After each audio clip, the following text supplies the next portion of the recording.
Okay everyone, we're going to move on to operations with decimals. Last time we did operations with integers, today it's decimals. But we won't actually get to dividing. I think that might take too long because we have to do long division. Don't worry, we'll get to it next day. Alright, we're going to talk about decimals. We better remind you of place value. Remember what place value is? Basically, it's the value of each digit in a number.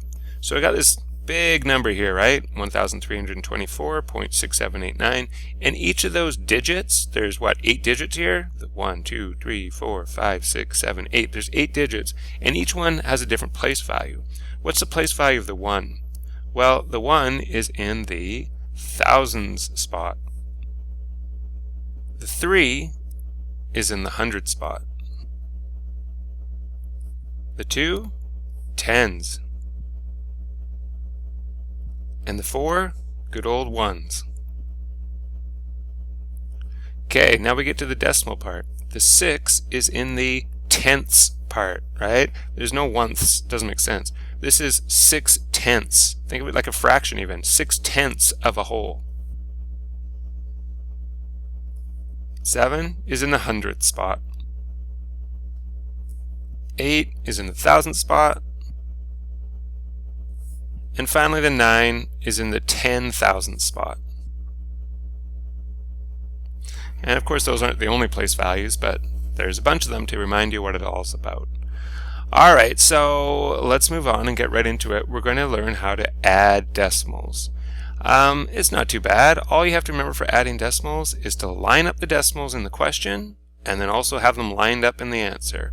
So let's go to an example here. We're going to add 3.245 and 14.9. So as it says, you want to line up the decimals. So for all the adding, subtracting, and multiplying, I'm going to work down my page. I'm not going to try to do it sideways. Is it possible? Yes. Are you more likely to get it wrong? Yes. So let's go down the page. So I'm going to put 3.245. That's the first number. And you see this decimal right there? That has to line up. That's got to go right there. So I've got 14.9. See how everything's, I'm trying to line up my place values here. Now there's nothing here, so what do? Well, if you want, you can always add as many zeros as you want at the end of a decimal, like that. So now we're good. Now we can add. Put your little plus sign out here if you want. 5 plus 0 is still 5. 4 plus 0 is still 4. 2 plus 9 is 11. Put down 1 and carry a 1. 1 plus 3 plus 4 is 8. And there's a 1 there. That's it. Okay, we're done. But wait a minute. You have to line up the decimals in the question like we did, and also in the answer. It goes straight down. So our answer is 18.145.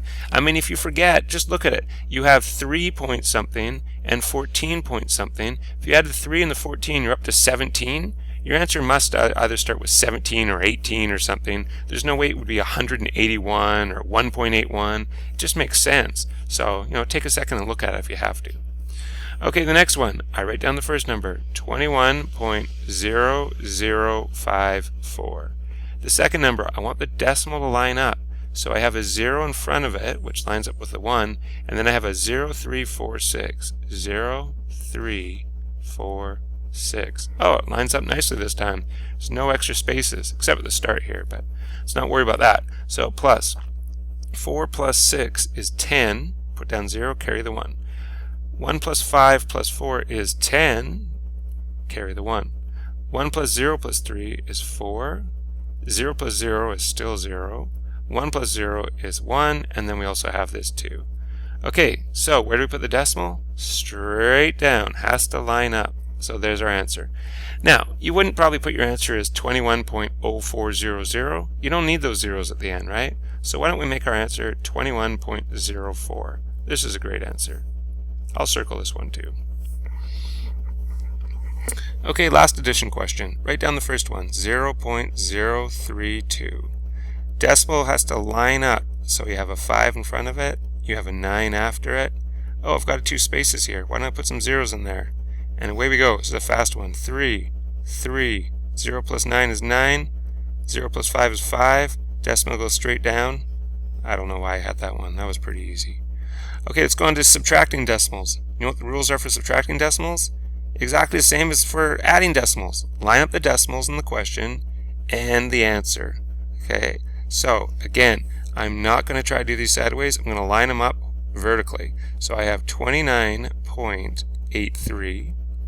Then my second number, line up the decimal. So I have to have 5 in front of the decimal, 6 after the decimal. I'm subtracting. So here we go. 3 take away 6. Uh-oh, can't do that. So remember what to do? You borrow from the next number and add 10 to this one. So 13 minus 6 is 7. 7 minus 6 is 1. 9 minus 5 is 4, and you still have a 2 left over. Where's the decimal go? Straight down. You'll notice how it's really important you're lining everything up carefully. Don't make a mess of it and then get it wrong just because you didn't line it up carefully. So 24.17 is your answer. Okay, next one. 7. Wait a minute, where's the decimal? If you don't see a decimal, it goes at the end of the number. So I'm actually going to put it there because I want to line up the other one. So there's my other decimal, and I have a 2 in front of it that goes right below the 7, and a 6, 5, 4. Oh my gosh, I have nothing up here. Well, fill it in with zeros. Ooh, you're going to hate this one, aren't you? We got to subtract. So 0 take away 4. We can't do that. So we go over to this 0. Can't take anything from that. Go to this 0. Can't take anything from that. Go to this 7. Okay, we can take from that. So this becomes 6, and this becomes 10. But we have to borrow from that, don't we? So it actually becomes 9, and this becomes 10. But we have to borrow from that, so this becomes 9, and this becomes 10. Now we're good to go. 10 minus 4 is 6. 9 minus 5 is 4. 9 minus 6 is 3. 6 minus 2 is 4. The decimal's lined up, and it has to line up in our answer as well. 4.346 is our answer. Okay, I am going through these fairly quickly. I'm assuming that you're okay with your adding, subtracting numbers by borrowing and all that kind of stuff, carrying ones and all that kind of stuff. Alright, one more of these. First number, 2.113. Give yourself some space. Don't squish it together, otherwise you're not going to line up your decimals properly. So the second number, there's the decimal lined up, there's a 1 in front of it, and there's a 9, a 9, a 7, and a 6. Oh, we got to fill in this space here with a 0. We're subtracting. 0 take away 6. Can't do it. Borrow from the 3 and it becomes a 2. This is now 10. 10 minus 6 is 4. 2 minus 7. Can't do it. Borrow from the 1. It becomes a 0. This becomes 12. 12 minus 7 is 5. 0 take away 9. Can't do it. Borrow from the 1. That becomes 0. This becomes 10. 10 minus 9 is 1. 0 take away 9. Can't do it. Borrow from the 2. Becomes a 1. This becomes a 10. 10 minus 9 is 1. 1 minus 1. 0. We better put that 0 because when we bring the decimal straight down, it becomes 0.1154. And that is how you add and subtract decimals. Okay, let's get into multiplying decimals.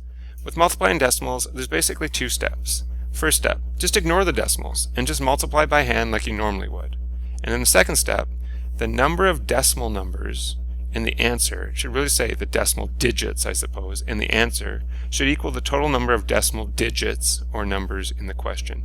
Boy, that sounds confusing. It's not actually that bad. So let's try this out. You do not need to line up the decimals. Okay, add that if you want to. In fact, you shouldn't line up the decimals. You'll often get yourself into trouble. So the first thing it says is just ignore the decimals. So instead of going 3.8 times 0.21, we could just multiply 38 times 21. Just ignore all the decimals and the zeros, which are just fill-in spaces and all that. We could just multiply these 2 numbers together. Remember how to do that? You start with the 1. You go 1 times 8 is 8, and 1 times 3 is 3. Now you're going to multiply both numbers by 2. But before you do that, when you drop down to the next level, you have to put a 0 in there, right? So now you go 2 times 8 is 16. Carry the 1.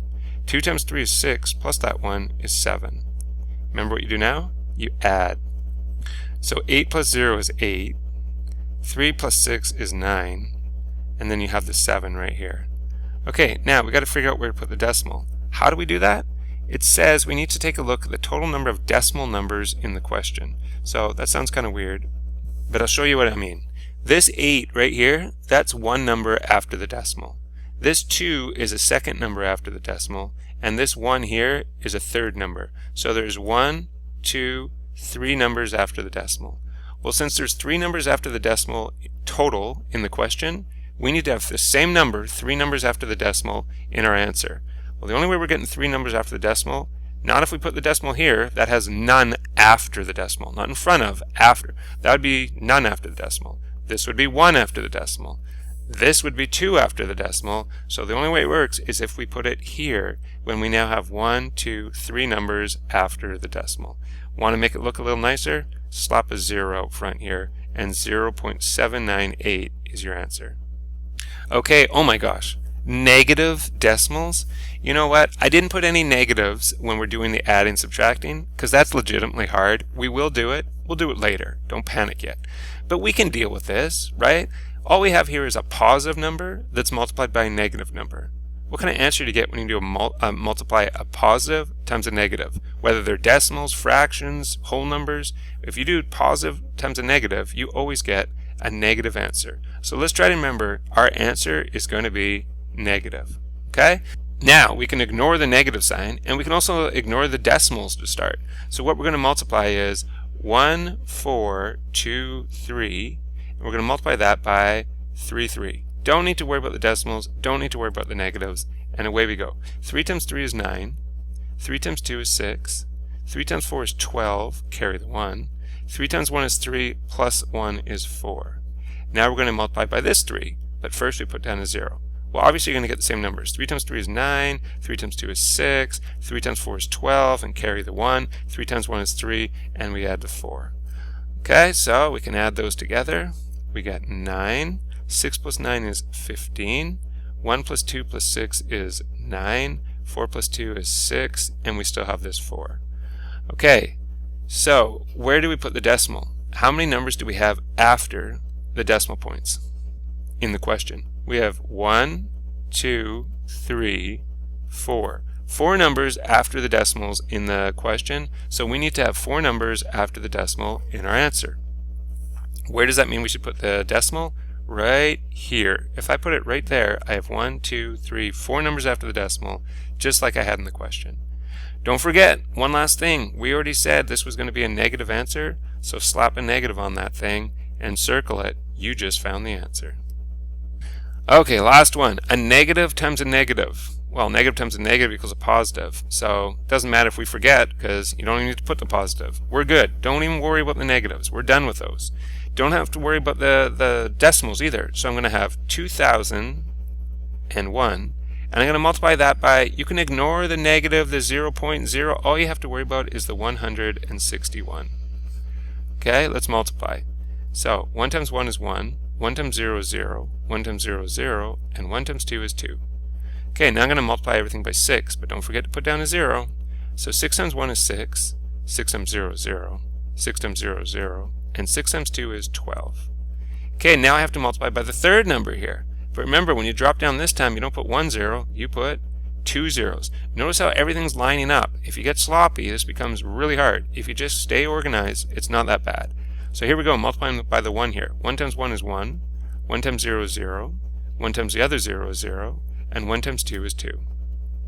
Okay, we're going to add those 3 rows together.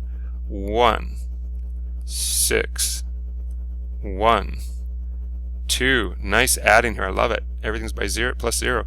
2. Uh-oh, hard one here. 1 plus 2, 3. Got it. Nailed it.